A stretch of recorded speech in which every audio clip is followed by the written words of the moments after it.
due to a shipping error, meaning that the publisher, instead of sending us 4 promo copies of the book, sent us 4 copies each, have a dozen books that we want to give away to our supporters, meaning the book Fashion, written by our guest here, Shahidha Bari. So if you're interested in getting one for free, please listen to the end of the episode and I'll tell you all about it.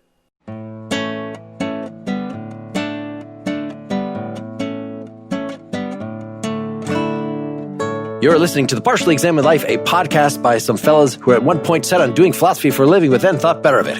Our question for episode 245 is something like, what philosophical meaning lies in clothing? Or maybe, can philosophy dispense with studying mere appearance?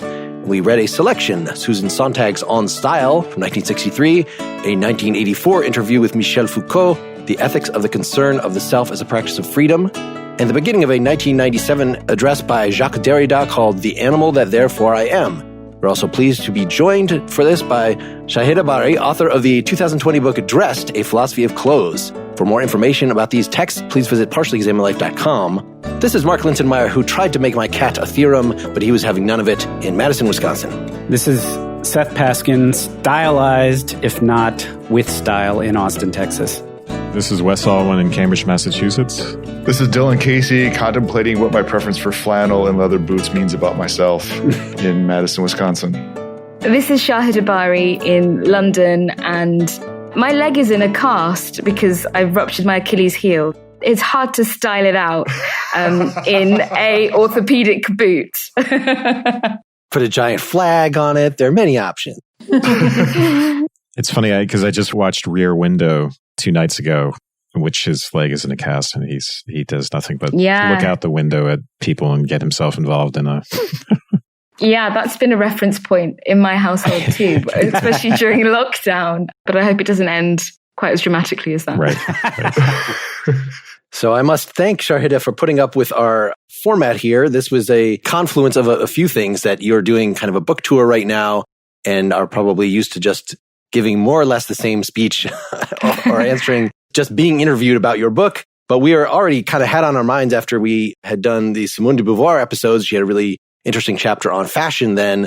And so we were looking, okay, we want to do a survey of what philosophers have written about this. And lo and behold, the email comes to me from your publicist about this. And you were good enough to pick these readings for us, many of which did not actually mention clothes. So I was interpreting this as these were the footnotes from the parts of the intro to your book for the most part. And these are kind of the groundwork for us to philosophically appreciate the work that is done in this actually very new area, right?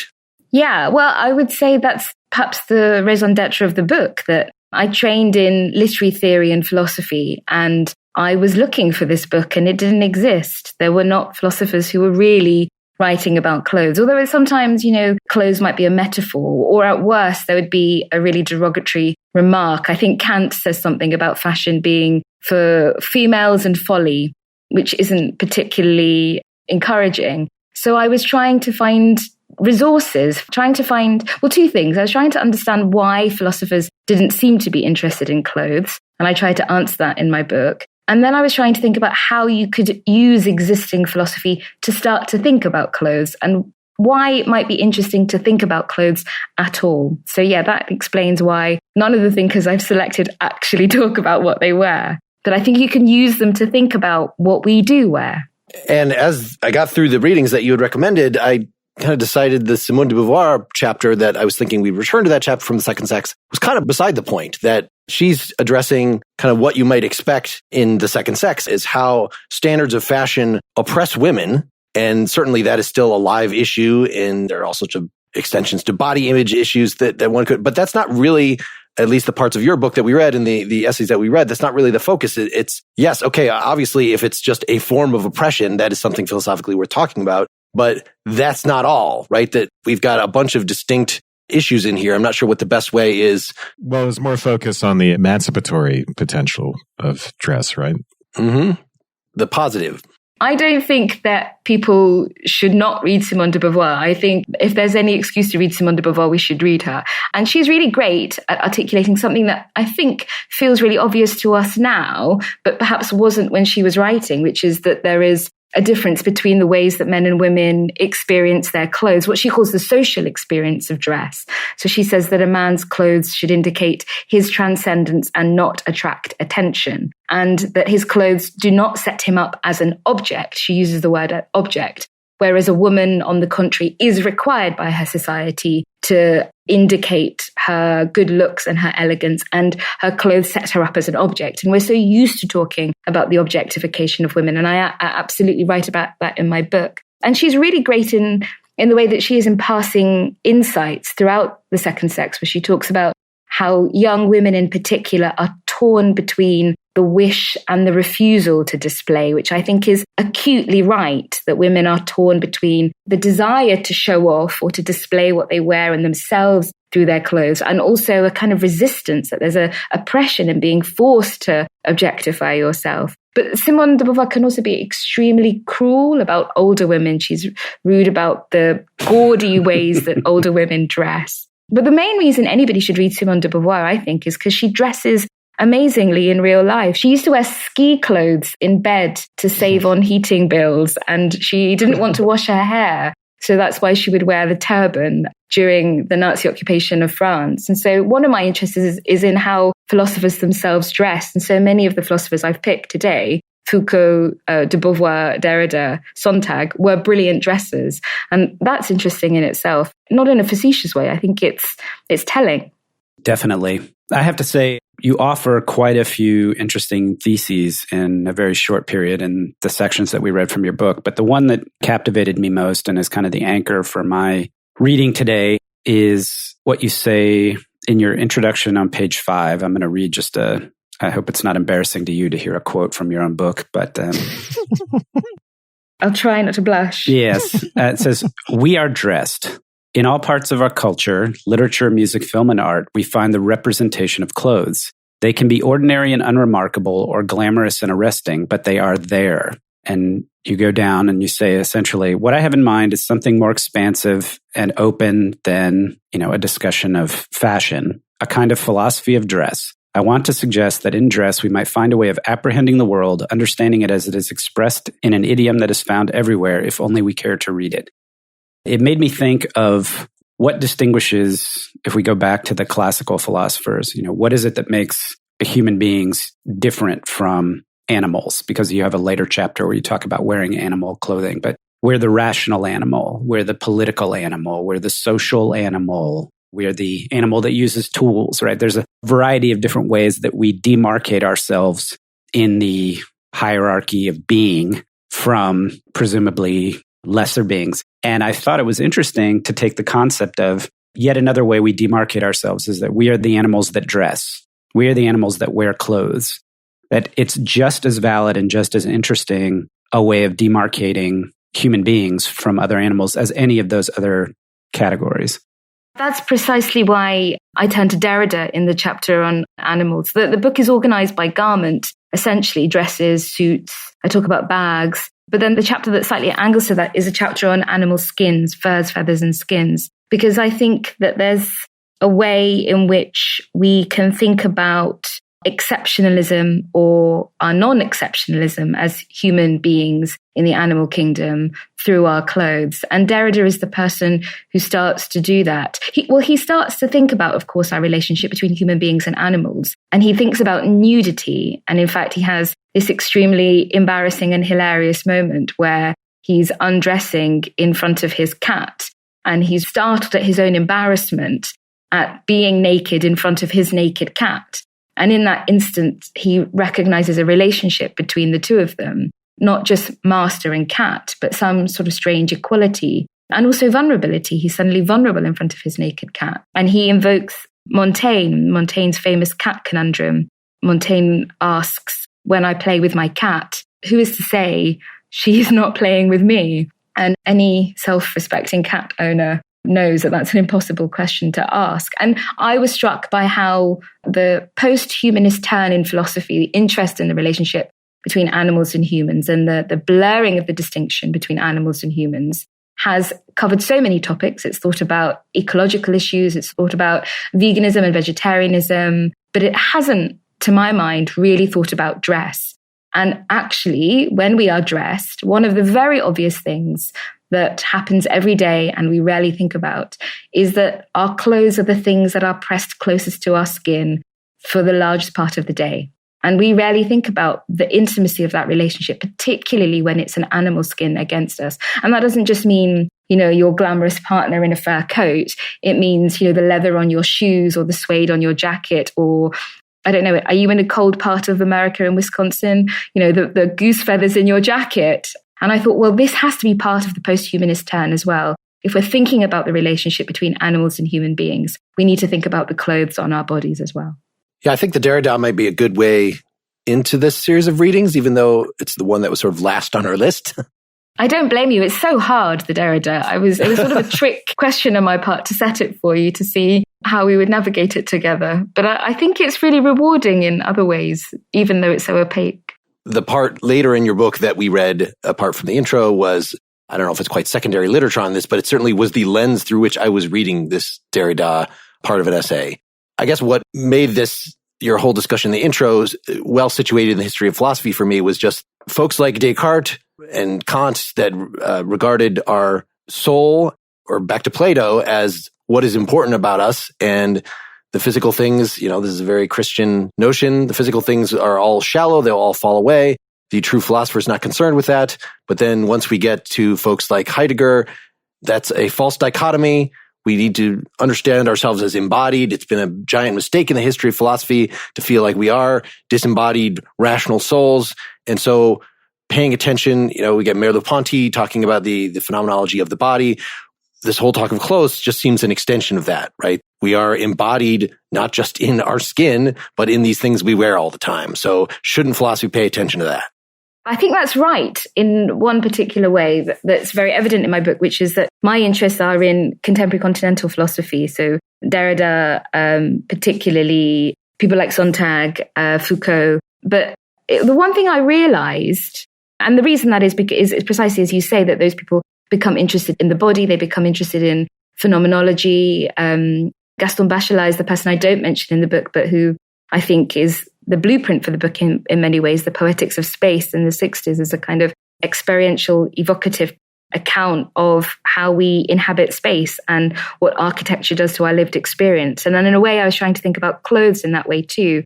And so I absolutely belong to that contemporary tradition. But the one thing I would say is that during my investigations, I found so many things that surprised me. So about very many of those early philosophers that you mentioned. So Kant is extremely rude about clothes. And he says clothes are a folly and we ought not to be interested in them.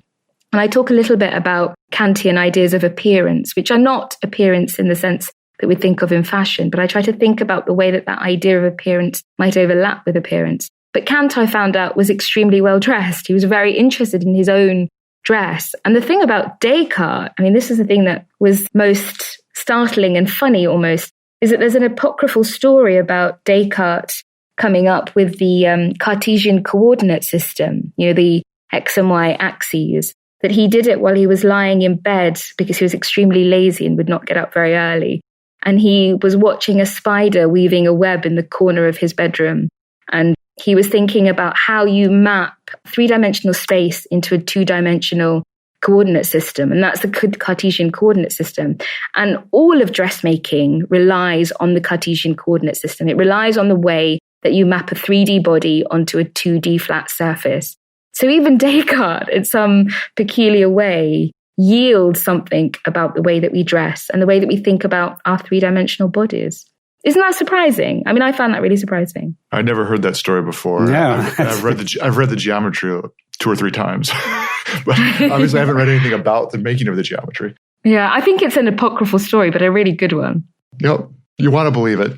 Am I right in thinking that this Derrida essay lies most clearly on that line of talking about embodiment, that it seems like the direction that Derrida is going to take in here, he again looks at the history of philosophy, and instead of saying, some of these past people are too spiritual, I want to be more bodily, he asks it in the form of, there are some philosophers who you get the feeling that they've never been looked at naked by an animal, or that they've never acknowledged the meaningfulness of that encounter.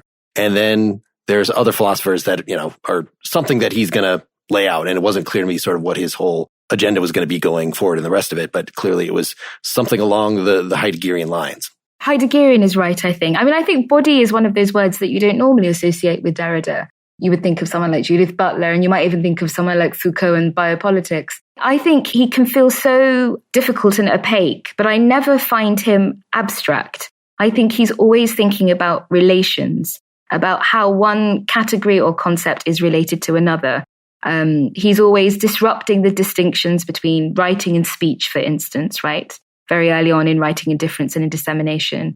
Or in the book about friendship, he's disrupting the distinction between friendship and enmity. And in this book, he's disrupting the distinction between human and animal. And he says this is a continuum. And when we start to think about the ways that we're connected to animals, when we start to think about the ways we are animals, I am like my cat, naked in front of it, just as it is naked in front of me, then that has to put some burden on the way that we behave with each other. Ethics. Derrida is, I think, an ethical thinker. And I'm really interested in the ethics of dress because we are human beings who wear clothes, not just for ourselves, but in relation to each other. And it's the to each other that I'm most interested in. And that has repercussions beyond, just the idea that you're wearing your plaid shirt, Dylan, and I'm wearing a bobbled black jumper with a sequined necklace. It's more than the fact that we're related through our clothes. It's about the people who make our clothes as well. Mm-hmm. I mean, that's a big part of my book, that we have to start to think seriously about the nature of our clothes and care about our clothes as objects of serious inquiry if we are to start to care about the people who make our clothes. So it's about relation. Derrida is always thinking about the ethics of relation, and in this case, how we relate to animals.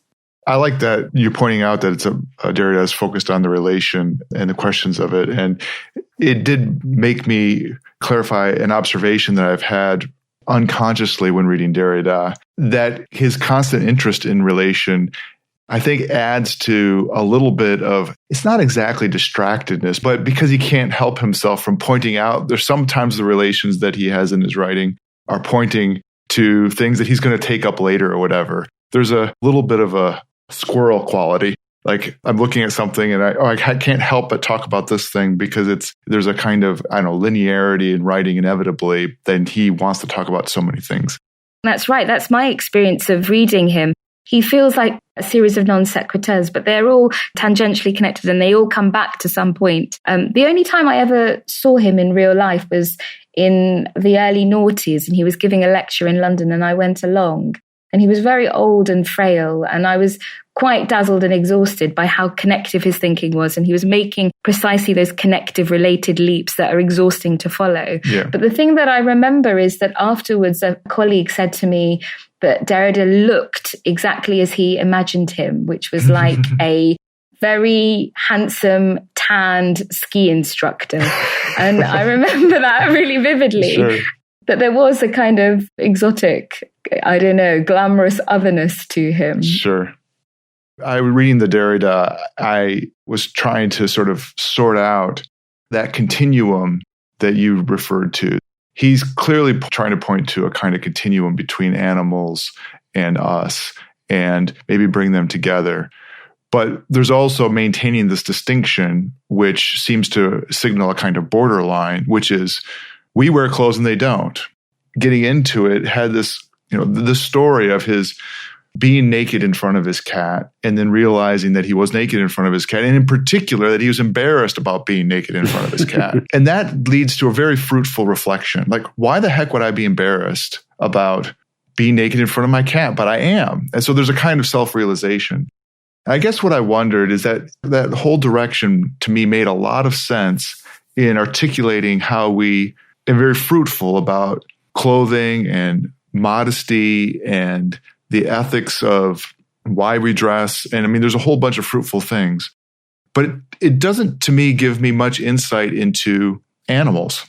I wonder about that, it just bringing us closer to them. Because to me, in this whole thinking, there's no sense in which the cat is doing anything different than what cats do. It really is a reflection on how we understand ourselves. And it's very fruitful, but it's about us.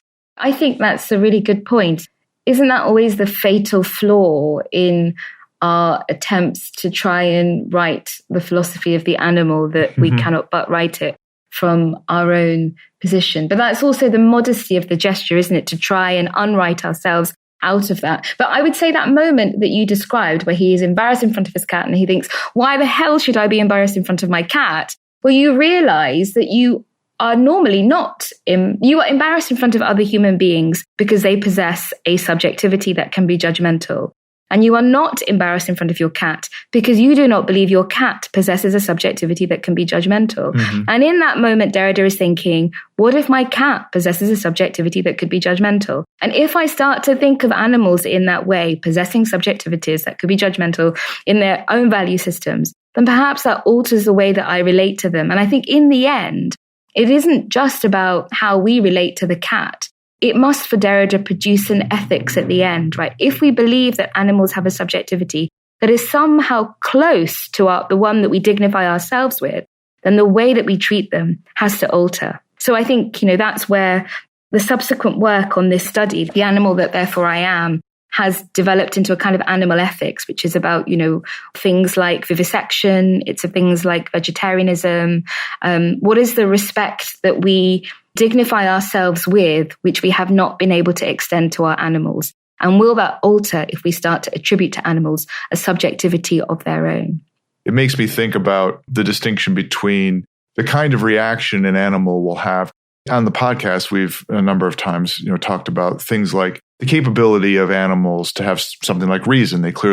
There's lots and lots of examples of animals where you just say, well, they're clearly figuring something out. They're making judgments that are the sort of, I'll call it reasonable judgments, cause and effect kinds of judgments, that kind of thing. And what you're pointing out is that when you think about this, especially in the context of Derrida, of an ethical judgment like shame, is that you begin to wonder, well, what would it mean to have that kind of subjectivity on an animal where the animal in, say, just to pick an example, the human being cruel to the animal, besides the animal being scared or wanting to run away or all other kinds of sort of instinctual things, could there be something like them recognizing us as bad and a distinction between that and just being afraid? I think your first point is right, that in the end you return to not a paradox, but a dilemma, that in your attempts to understand the animal, it is almost impossible for you not to understand it within the terms of your own reference. It's impossible to understand the animal in its own language or in its own values, and that the philosophical writing about the animal will always fall into that trap. And one of the things I try to write about in my book when I explore the relationship between human beings who wear animal skins is to try and think about strangeness. That when I think about leopard print dresses, a design addressed by Jean-Paul Gaultier, it's in sequins, but it's trying to imitate a kind of the look of fur, if not the touch of fur. It's the look of fur, and it has a tiger's head, I think it is, or it might be a cheetah's head at the bodice looking up at the woman who's wearing it. And it's a trompe-l'oeil, a trick of the eye, that it looks like a cat, but it's made of sequins. And so what is it that we're doing when we're trying to imitate animals? And actually, we can't imitate animals. There's a limit to how far we can mimic animals. And why are we trying to pretend to be them? Animals are different to us. And actually, one of the things that happens when we wear animal skins is that we realize how different a fox fur feels next to our own bare flesh, right? That suede has a particular kind of grain, and it is entirely different to the grain of my arm. One of the things that we will never be able to overcome, and we have to acknowledge, is our difference, that the animal is not me, and I'm wearing it and trying to imitate it. I'm trying to steal its properties and its qualities because I lack them myself. I can't heat myself in the way that a fur coat will or that a woolen jacket will. So there is a kind of insurmountable difference between me and the animal, which I think we have to accept too. Let's stop for a sponsor break. As Shahidha says in Dressed, for Karl Marx, clothes perfectly epitomize the mystification of objects that he detected as symptomatic of modern culture. When he described the world in the language of labor and economy and capital, it was a coat that exemplified the distorted nature of all commodities in a capitalist society. Should this tidbit spur you to visit or revisit Marxist ideology, consider The Rise of Communism, From Marx to Lenin, at the Great Courses Plus. Check out Lecture 3 on the Communist Manifesto and Das Kapital to learn the basic vocabulary of Marxist concepts and understand his model of commodification. You might even come away with a new way of looking at your clothes. Don't wait any longer. Start exploring with your free trial at thegreatcoursesplus.com/PEL. That's PEL for Partially Examined Life. Remember, thegreatcoursesplus.com/PEL. Back to the discussion. When you start speaking in that kind of vocabulary about inhabiting and adopting qualities and so forth, it's framing it in a certain context that ignores or misses a relationship for certain other kinds of societies, non-Western societies, or perhaps pre-industrial. I don't want to go too far in this because I'm not an expert, but we did an episode on Native American philosophy, and there's definitely a sense of animism, and there's a sense in which you can inhabit the spirit or take on the spirit of the animal. So there's a sense in which, aside from the feeling of the texture next to your skin or the difference, there's a sense in which an identification with what the animals represent or the powers that they have, and that by physically inhabiting the skins, you also take on that spiritual aspect. I don't think that's something you're particularly interested in, but I think it's also something to acknowledge that there's an originary.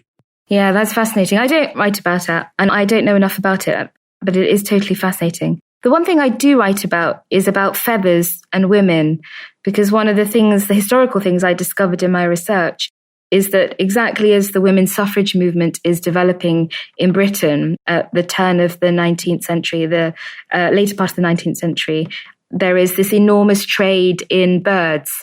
Because one of the things we forget is that women wore enormous numbers of feathers in hats largely. And so it was this incredible trade, and there are trade ledgers from South America and Africa talking about the trade in exotic birds. And women realize this is happening, and they start a campaign for the preservation of birds. In fact, they formally found in Britain it's called the Royal Society for the Protection of Birds, the RSPB. I don't know if there's an equivalent in America, but it's basically an animal welfare organization with great history, and it's a lot of fondness for it.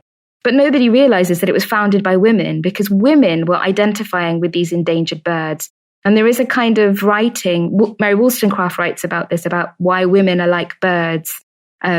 She thinks that there is a kind of relationship between the entrapment of birds and their capacity for flight, their difference that women somehow channel. And so I try to write about, it's not quite animism in the way that you're describing, Seth, which sounds completely wonderful and amazing to me. But there is a kind of sympathy and a relationship that manifests in a political form at the turn of the 19th century, or the later part of the 19th century.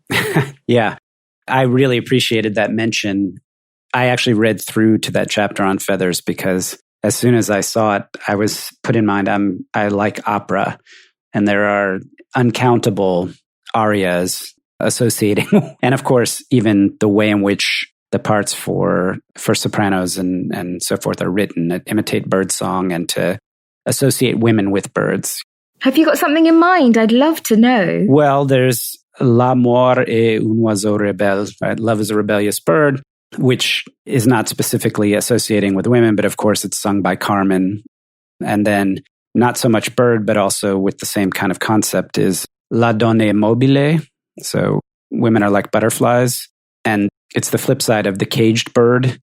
It's the notion that birds represent a certain kind of, if you watch birds, which I do, we have many birds, I'm a birder, but if you watch birds, you can perceive their actions as being, they seem skittish, their attention is focused here and there, and they flit from place to place, and there's not the same sense of, they're not a rooting animal like a rodent or something like that you. And so this association with women and feathers and birds representing a certain kind of flightiness that doesn't carry the weight.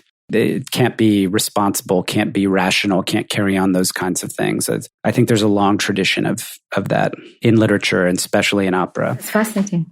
Seth, what you brought up about the Native American episode that we did, it made me think of this quote on page 208 in Shahidha's book. This idea that animal skins are worn as the mark of our privilege and poise vividly contrasts with the more atavistic habits of the primitive man as we imagine first wearing fur. But is the fur-clad countess in a novel by Tolstoy really so far removed from the image of the caveman crudely draped in hide? Doesn't the same impulse linger beneath the surface of both? The simple fact is that as human beings dress in skins of other animals, we command the life of other creatures in order to make sense of our own.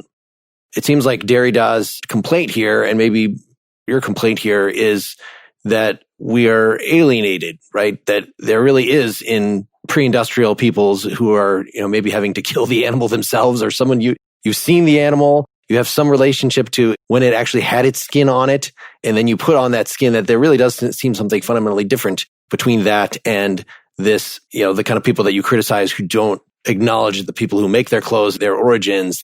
Whereas there's something authentic about using, not necessarily that we want to go back to this attitude, but there's something more authentic about that original way of wearing hides than just purchasing it, something like that. That's so interesting that you picked up on that section. I think that we are alienated insofar as it's not so much that there is something authentic about the caveman in the crudely draped in the hide, but rather there is an illusion in the countess wearing the fur, right? That's what I'm interested in, that the illusion of a civility or a civilization that is blood-free, that is without savagery, because that's what we attribute to the caveman. But there is savagery in the countess wearing the fur too. That's why a few paragraphs later, I cite Walter Benjamin. When Walter Benjamin is writing about, he's looking at a pair of leather gloves, and he thinks that these gloves provoke a horror, he says, a horror that stirs deep in man, an obscure awareness that in him something lives so akin to the animal that it might be recognized. And he's writing at this terrible moment in European history during the Second World War, where we're really seeing the savagery of human beings. And he's feeling it very particularly as a German Jew who's being forced to flee his home. And in that moment, when he's looking at the leather gloves, he's thinking about how when we wear animal skins like leather against our own skin, we have mastered the animal. But our mastery involves a savagery that we do not always want to acknowledge. And that's what we're alienated from, that original savagery that is involved in the way that we fashion our clothes. And in a different way, we're also alienated, I think, from the savage conditions in which our clothes are made now, right? That there is a kind of alienation that happens in the ways that we buy things that come to us they come to us clean, without a trace of the hands through which they've passed, right? So when you buy whatever you buy in a shop, you buy a shirt, if it has the slightest crease or smear on it, you will return it to the shop, because what you want to buy is something pure and untouched by human hands, except that what you are buying has been made. It's probably been made. The great likelihood is that it's been made by a garment worker who's working in conditions that are deeply unhappy and poorly paid. And so we are absolutely alienated from the things that we wear in the sense that we are not conscious of those things too. Mm-hmm. But yeah, we're alienated from a certain kind of savagery, I think. I'm seeing clear parallels in this between the Kristeva style. We are horrified by these things that are ultimately getting at our origins, right? We don't like to think that we came from a mother. So we discussed this also in our more recent Butler episode, versus this similar take, but that we don't want to acknowledge our own animality. That's why we're, like this Benjamin example, that's why we're somehow revolted by the, just the sheer physicality and animality of the gloves, or maybe that's the same explanation for, seeing ourselves face to face with the naked cat when we're naked, that there's something, that reminds us of our animal nature and that shocks us. But there's no clear connection between that and, say, the developmental stuff that the psychotherapist wants to pick up on. Are those just totally different kinds of explanations for you, Wes? I'm a little unclear on what you're asking. What you thought of this whole idea of psychological explanation of there's a fundamental alienation between us and our animal nature, and that's why things like leather gloves freak us out. Things like leather gloves freak us out? Well, they don't freak us out, but they freak out Benjamin in a very particular moment of history. And I think that's the thing about the point you made about alienation, Mark, is that we're not freaked out by our fur coats and our leather jackets, but we ought to be freaked out because our civilization is an illusion, and being dressed for this world, for our society, is part of that illusion. I mean, part of what I think we're struggling with is this question of both alienation and distance that we have, and a version of facing up to the truth of the history of the things, in this case, that we wear. And I feel a real parallel with other kinds of pristineness that we engage in. Ugly veg is one, right? So you go to the supermarket and every bell pepper and every carrot is perfectly shaped. But if anybody who's grown anything or farmed anything knows that that's just not true. And in fact, there's a tremendous amount of food that's perfectly edible in the sense that it tastes just the same, but it's just inconvenient, right? It's carrots with 3 legs and it's, the green pepper with a divot on the side. And that morphological difference actually doesn't have anything to do with the taste. It doesn't reveal anything about it. It might be that it makes it more inconvenient to chop. My son, the other day, he was over and we were cooking and we had this funny moment where he cooks for himself and he is chopping and he described routinely just being irritated about onions being round and not being square. He's like, why aren't there square onions? Because it's just so inconvenient to have a round onion. And I laughed for, a good solid minute. I thought it was the funniest thing I'd ever. But this is with animals, and it's like saying, getting sort of freaked out, Benjamin getting freaked out about the leather gloves and stuff like that.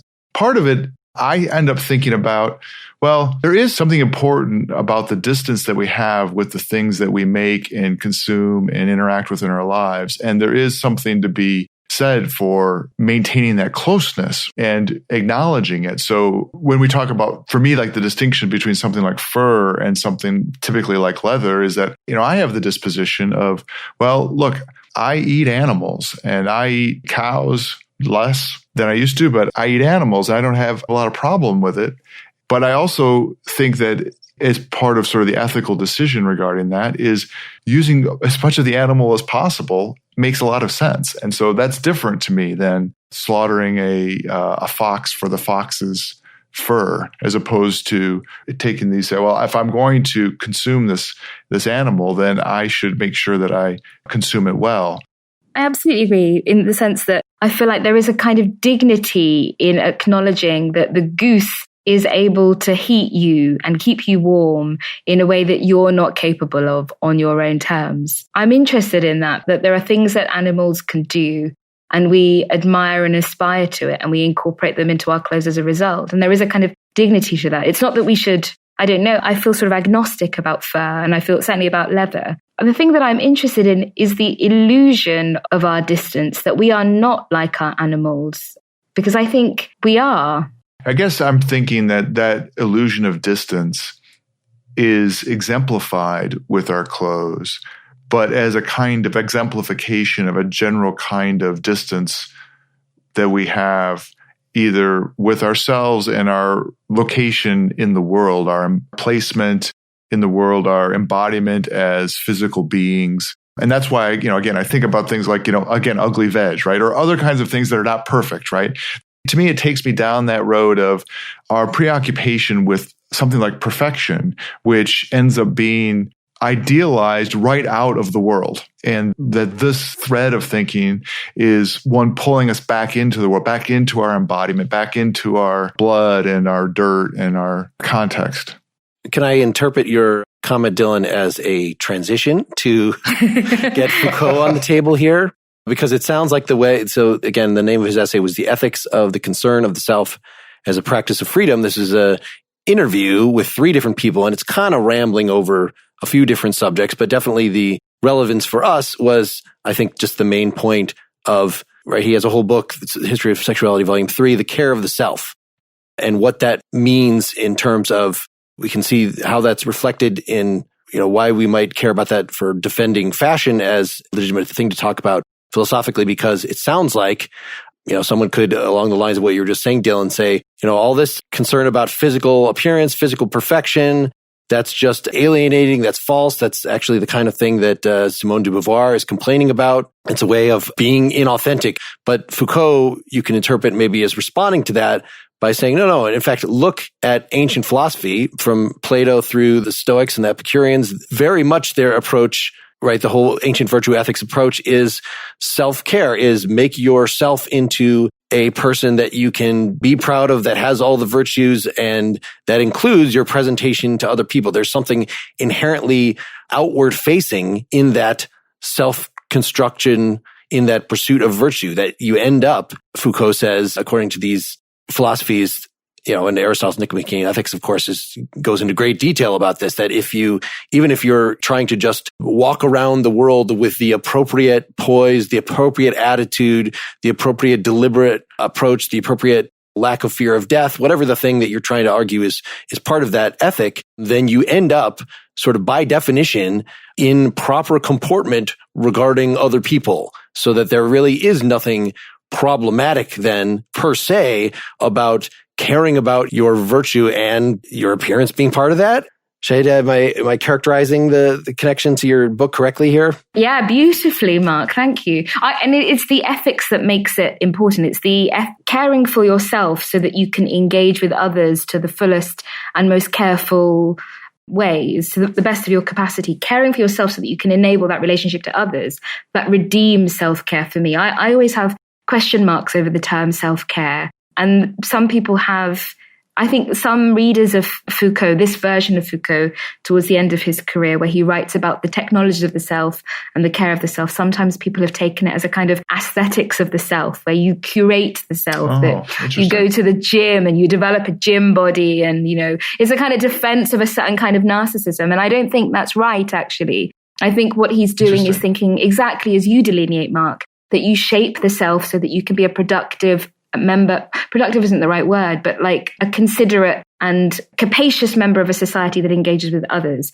Ethos for him is about being with others. And the interesting thing about this essay for me is that it comes so late in his life. It's an interview, as you say. And I think he's always wonderfully urbane and witty in interviews, more so than in his writing generally. And this interview happens in, I think, the January of 1984, and he dies in the June of 1984. So it's very close to the end for him, where I'm imagining that his body is ravaged by AIDS and he's thinking about his own mortality. It must be impossible for him not to be thinking about that.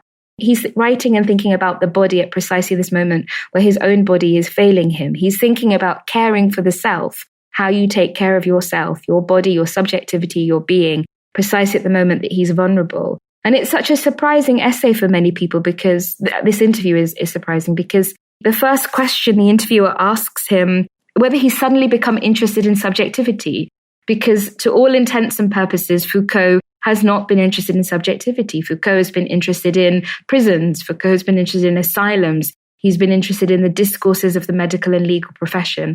But at this stage of his career, he's talking about subjectivity. And at this moment in this interview, he says, I have always been interested in subjectivity. That there is no point thinking about structures and systems of power without subjectivity. The subject is shaped by structures of power. It's shaped by the prison system. It's shaped by discipline. It's shaped by a history of hospitals. It's shaped by all the things that Foucault has investigated. But he has always been interested in the subject. And it comes to me like a revelation when I read this interview that Foucault has always been interested in subjectivity. And I find it just immensely moving that he is returning to the body at this moment in his own life, in his own death. You remind me of the section where he frames this in terms of the practices of freedom over the processes of liberation. Let's say what care of the self means. Let's just back up a little bit.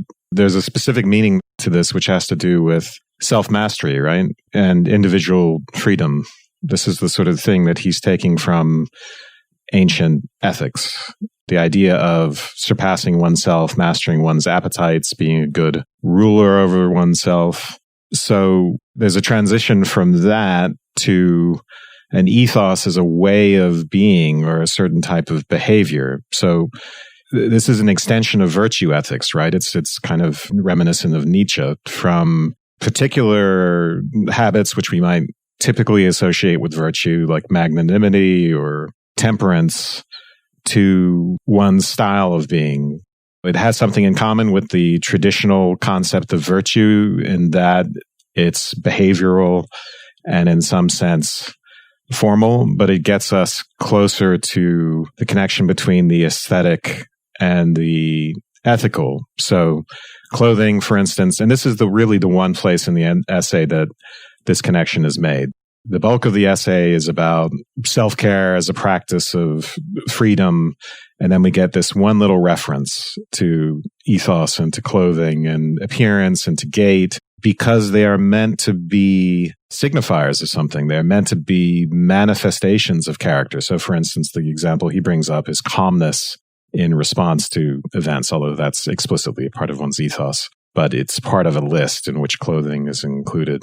But I think the ethical dimension to dress in Foucault has to have something to do with, he calls it a concrete form of freedom. It has to do with the expression of freedom or the expression of certain kind of virtue, broadly speaking, a certain kind of style of being, which might, he gives a long list of adjectives, which you might call beautiful, honorable, estimable, memorable, exemplary, that sort of thing. So that for me is the really interesting connection between here, one's appearance, which we might typically think of as superficial or unrelated to deeper substance of character, and to the ethical, when in fact there's a kind of connection. There's an earlier essay called Technologies of the Self, I think, where he uses the phrase, he doesn't use self-care, care of the self means, this is the quote, taking pains with one's health and holdings alike, which I think would speak to that classical notion of virtue ethics. And you're right that there's something almost nostalgic about this essay, that he is revisiting or tracing what he regards as a shift from a Greek model of the care of the self to a modern notion of philosophy, which entails knowing yourself. And he thinks knowing yourself is a kind of falsehood, that ourselves are shaped by power, and that the pursuit of knowing oneself is somehow a kind of misjudged effort, whereas caring for the self is the thing that could produce ethos, the ethical relationship to others. But the other thing I would say is that when you think about it, of course, he's been concerned with how we think about our health and our holdings alike in all of his work. When you think about the ways he writes about the penal system, the ways that a disciplinary society works upon the human body in schools, in armies, in prisons, he's always been thinking about the way that the body is marshaled. And in this later part of his career, he calls it biopolitics, the way that a state administers the body. And biopolitics is something that we should be wary of. It's the way in which a population is governed and controlled through health and safety and obedience. We're in lockdown right now. We're in a moment of biopolitics where our governments are telling us to stay indoors, that our bodies are being controlled. And Foucault cautions us to be anxious and cautious of it. But he also thinks, I think, in this essay, and certainly in the history of sexuality, that there is a kind of agency that we can, there is some sort of possibility that might be enabled by our care of the self, and that is the job of philosophy proper, to return to the care of the self rather than the foolishness of knowing yourself. And I'm sympathetic to that. Yeah. This is a type of freedom that, he wants, as Dylan was pointing out, to make a distinction between power and domination, right? And freedom and liberation. So domination might include some of these unjust social systems, for instance, or systemic inequalities that limit our possibilities. And in some cases, if domination is total, then freedom in the sense that he's been talking about is a non-starter. But liberation doesn't guarantee freedom. So for instance, sexual liberation doesn't guarantee sexual vitality or good sexual relationships. The other interesting thing for me that he emphasizes in this essay is the fact that he's often misinterpreted to say that because power suffuses the social and human relationships, that we ought to abandon the concept of freedom, when that's clearly not the case. And in fact, he says it's only because freedom suffuses the human relationships that power can suffuse human relationships. Once domination is total, the concept of power actually disappears. Yes, and he's really clear-eyed about the fantasies of progress, right, that he does throughout his work, right? The idea that a modern penal system is somehow more humane than previous ones, or that suddenly we are more sexually liberated than the Victorians were. He's always interrogating the idea that we are progressive, that we are progressing, and freedom for him is always a question. Are we as free as we think? In the history of sexuality, he is asking, are we as sexually liberated as we think? Were the Victorians as repressed as we thought? Or was this a manifestation of power? And my question in my book is, are we as free as we think we are in our dress? In dress historians talk about corsets and crinolines and Chinese foot binding, and we think there's a history of being oppressed in our dress. And somehow we are now magically liberated or free in the fact that we are able to avail ourselves of so many choices. But are we as free as we think in the ways that we dress? That's a question that recurs for me throughout my book, partly because Foucault is the person that asks you to question that narrative of a kind of progressive model of freedom. I think clothing is one of the cases in which our freedom is obviously typically limited, right? Why does the choice for me in a given day come down to jeans versus khakis, let's say?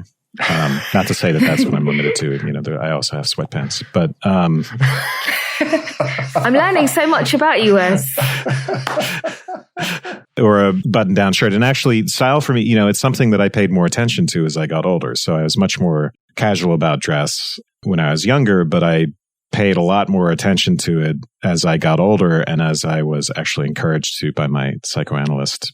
I find that psychoanalysts, because they have to show up and you can't look bad. So psychoanalysts pay attention to their dress, and it's just it's part of the community. And so you start to pick up on that. But what I was meaning to say was that even then, even if you start paying attention, you're paying attention to, for instance, you might buy a style guide. You're looking for certain norms. The fashions are the fashions. The fashions are something bigger than you. And what counts as an expression of freedom? Is it that now that I've moved to button-down shirts and that feels liberating? And I actually, personally, it does feel liberating sometimes. Or is it that I'm going to wear something funky? I'm going to dye my hair. I'm going to do this or that. But just getting back to the distinction I wanted us to keep in mind was that the freedom versus liberation. So I think there are two different questions, whether wearing certain types of dress might lend themselves to liberation at a political level, and whether they lend themselves to freedom and care of the self at this more personal virtue ethics sounding level that Foucault was getting at in this essay. I think those are two different things, and they don't necessarily go together. Agree, but I have a million questions about what you wear to analysis. Well, right now, I don't have to wear anything because I'm on Zoom. So. Because his psychoanalyst is a cat. It's me and my cat, both. Yeah. That sounds a good place to wrap up part 1. Come back next week for part 2, or go to partiallyexaminedlife.com/support, become a Partially Examined Life citizen, and get it all right now. Thanks. All right, you've now heard enough about Shahidha's book to know that if you're a fan of continental philosophy, if you're a fan of her speaking style as you've just heard it, this is exactly what you're going to get in her book, Dressed, A Philosophy of Clothes. We have about a dozen extra copies that we would like to give away, but of course it costs us money to even just mail them to you, and we need to know who you are, so we are restricting the drawing for these books largely to those that support us, whether on our website or at patreon.com/partiallyexaminedlife. So there will be a drawing among the membership, but for about half the books, we're going to restrict the drawing to new memberships, and I will do this drawing on Monday the 22nd, so that'll be the cutoff.